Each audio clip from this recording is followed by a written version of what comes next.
Bonjour, Nicolas Blacteau, je suis joueur professionnel de golf et enseignant. Et aujourd'hui, je vais tenter de vous présenter les différentes familles de clubs qu'on peut retrouver dans un sac de golf. On va retrouver 14 clubs, qui est la limite légale fixée par les règles. Donc dans un sac de golf, nous allons retrouver une première famille qu'on appelle les bois, une deuxième famille qu'on appelle les fers, et une troisième famille qu'on appelle le putter. Dans un premier temps, je vais vous parler du bois. Donc le bois, c'est le club le plus long que vous allez retrouver dans le sac et le club le plus léger. Déjà deux facteurs qui vont me permettre de produire plus de vitesse et donc de la distance. Ce club, je vais l'utiliser sur le parcours en règle générale sur les mises en jeu.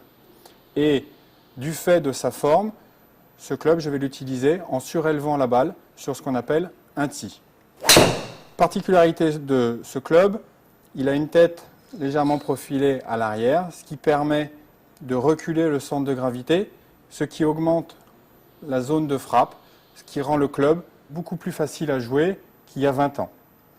Donc avec ce club, le joueur va faire entre 180 pour les joueurs qui débutent et ensuite, par exemple pour Tiger Woods, 300 mètres. Ensuite, nous avons les fers. Donc vous allez retrouver dans les fers plusieurs clubs. Les fers vont du pitching wedge jusqu'au fer 2.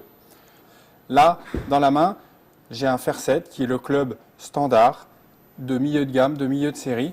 Donc pourquoi autant de fers par rapport aux différentes distances que vous allez pouvoir retrouver à jouer sur un parcours. Donc le pitching wedge, ou numéro 10, club le plus ouvert, 58 degrés d'ouverture, et c'est ce club-là qui va avoir le manche le moins long. Donc une phase de club ouverte et un manche très court, ce club va me permettre plutôt de chercher de la précision que de la distance. Et plus on va monter dans la gamme, plus le manche va être long et plus la face de club va être fermée, ce qui va me permettre de faire plus ou moins de distance. Au niveau de la longueur du manche, je vais avoir à peu près 1 inch et demi d'écart. Mon sandwich, je vais le jouer plus ou moins entre 50 et 80 mètres, alors que ce fer 6, pour ma part, je vais chercher à le jouer à plus ou moins 160 mètres. Le troisième club, qui est le club pour ma part le plus important, le putter.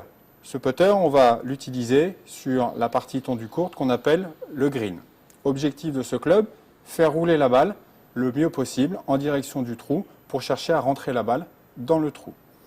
Par rapport à un fer, ce club va avoir une inclinaison du manche par rapport à la tête de club beaucoup plus verticale pour chercher à faire un mouvement le plus possible de pendule linéaire, ce qui va me permettre de donner un minimum d'effet à la balle et de faire rouler cette balle le mieux possible en direction du trou.